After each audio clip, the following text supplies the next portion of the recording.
everybody, welcome to my channel. My name is Alex and today I'm going to be bringing you my July wrap-up. Now July did get off to a little bit of a slow start for me, but I wound up being able to finish 10 books throughout the month, so I thought that that was a really good number for me, and I hit my Goodreads goal this month. I set a goal to read 75 books this year, and as of the time I'm filming this, I have completed 80. So I am well on my way to fitting in more than 100 books. I finished 100 books last year, and I will be far above that this year.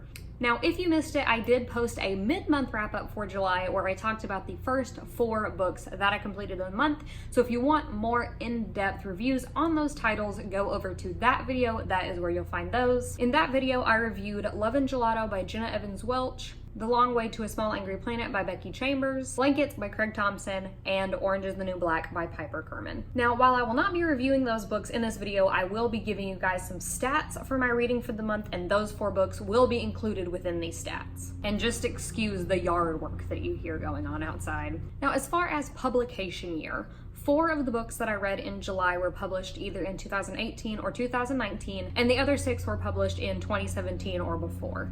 As far as the formats that I read these books in, 2 of them I read the physical book, 3 I read on ebook, 4 I read on audiobook, and 1 I read in more than one of those formats. For book genre, I had 3 contemporary, 1 fantasy, 3 science fiction, which is interesting for me, 1 nonfiction, 1 mystery thriller, and 1 graphic novel. So we were kind of all over the place as far as genres go. As far as age range, I read 6 young adult, 1 new adult, and 3 adult. For author gender, I read 6 books by female authors and 4 books by male authors. And for ratings, July was a really good reading month as far as ratings go. I read 4 4-star books, 3 4.5-star books, and 3 5-star books. So an incredible reading month. I really enjoyed everything that I read, and I'm excited to tell you guys about all of them. So without further ado, let's get started. So the first 2 books I'm going to be talking about, I did mention in my mid-month wrap-up because at the time of filming that video, I was in the middle of these 2, but obviously I finished them both in the month of July.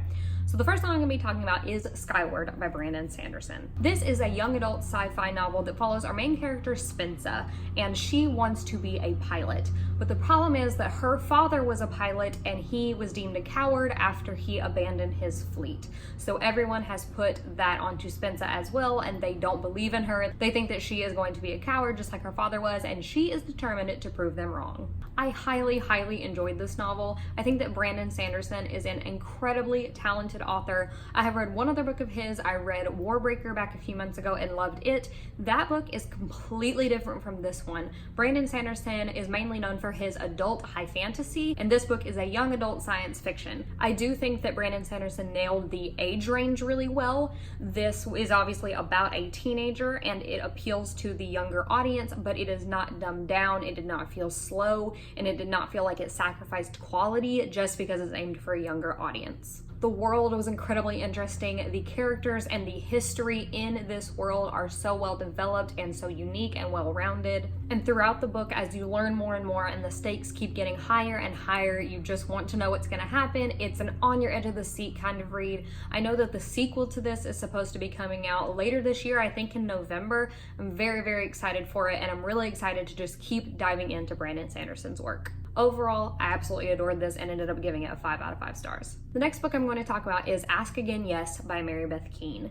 This is an adult contemporary literary fiction novel that follows 2 different families throughout the decades, and there is one big event that happens towards the beginning of the novel that puts them on a path for the rest of their lives. Like I said, this book is literary fiction, so it is incredibly character driven. If you're a fan of books like that, especially like Little Fires Everywhere, I kind of got those vibes from this, and Commonwealth by Ann Patchett.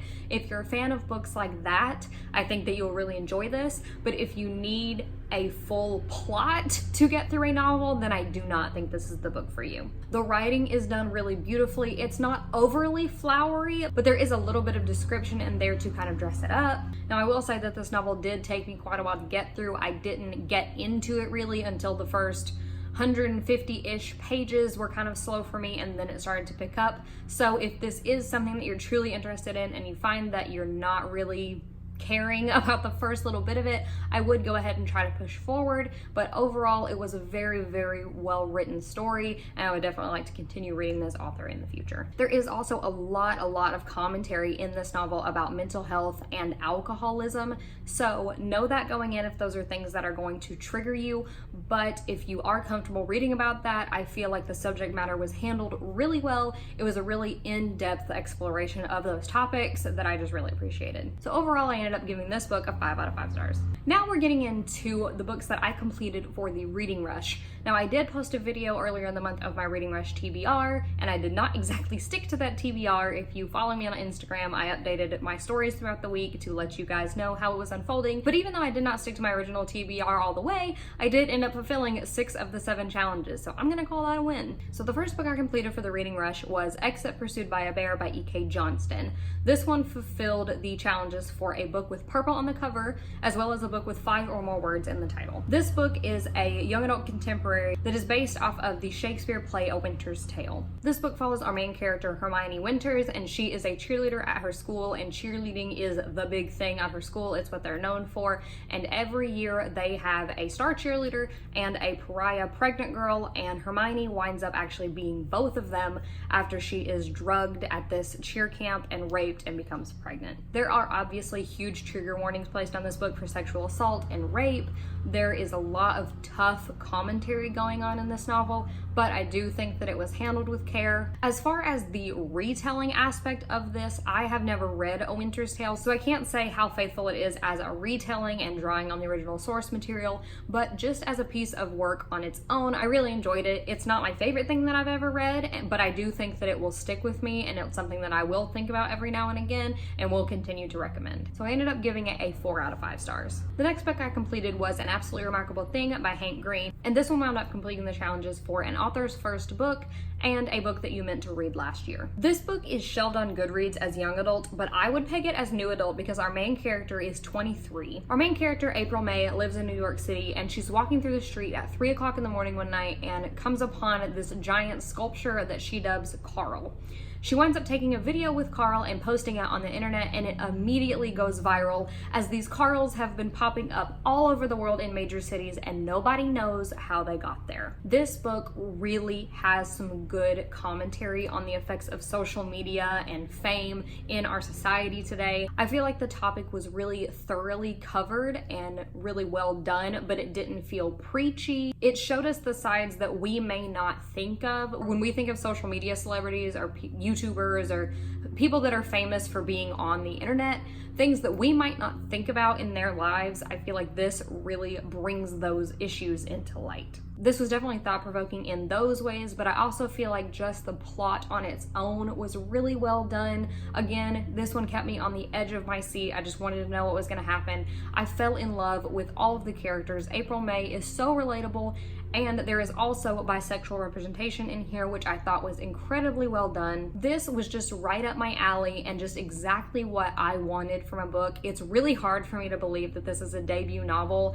I think that there is going to be a sequel or a companion novel to this coming out. I really hope, because I cannot wait to read more from Hank Green. So obviously I gave this one a 5 out of 5 stars. The last book that I completed for the reading rush was Every Day by David Levithan. This meets the challenge for read and watch a book to movie adaptation, as well as read a book in the same place the entire time. Every day follows our main character A, and A wakes up in a different body every single day. And because of this, A chooses never to get attached to anybody because they know that they are just going to wake up in a new body the next day and not see their family, friends, whoever else again. But one day, A falls into the body of this boy named Justin, and A winds up falling in love with Justin's girlfriend, Rhiannon, and the book follows their relationship from there. This was actually a reread for me. I originally read this book back in 2014, and after I read it, I dubbed it my favorite book of all time for several years, and I had not ever revisited it. So I really wanted to take the time to do that this year, and I'm really glad that I did. I did wind up enjoying it again the second time, though I will say now that it's been 5 years and I've been so removed from it, and I am much older than the characters in this book now, I don't agree with everything that was done. I feel like there were a few perspectives in this that were okay back when it was published in 2012 that we probably wouldn't want in our books today. But regardless, I feel like this opens up a really interesting conversation fiction about falling in love with someone because of who they are as opposed to their gender or their skin color. Like I said, I also watched the movie adaptation for this, which is available on Hulu, and I really enjoyed the movie. I think that it's partially because I have such a long history with this novel and it really means a lot to me, but seeing it come to life on the screen was beautiful. I just kept smiling the whole time. I really enjoyed the way that this movie was done, and I would highly recommend it, even if you're not interested in the book. If the plot at all sounds interesting to you, I would recommend watching the movie. I would definitely be interested in diving into my thoughts on these further and getting into some more spoilery context. So if you are interested in me doing a full review of the book as well as the movie, let me know that in the comments down below and I would be happy to film that for you guys. So overall, I ended up giving this one a 4 out of 5 stars. And the last book that I finished in July was Wilder Girls by Rory Power. Wilder Girls is a young adult mystery thriller horror fantasy type of novel that follows our main character Hetty. And Hetty goes to a boarding school called the Raxter School for Girls, and for the last 18 months her school has been on quarantine because they have developed this disease called the tox. It has killed almost all of their teachers and a ton of their students as well, and one day Hetty's best friend Byatt goes missing and Hetty has to decide if she is going to break quarantine or not to go and try and search for her friend. Now, I have never read this, but I have heard that Wilder Girls is a female Lord of the Flies, so if you've read and enjoyed Lord of the Flies, you might be interested in this.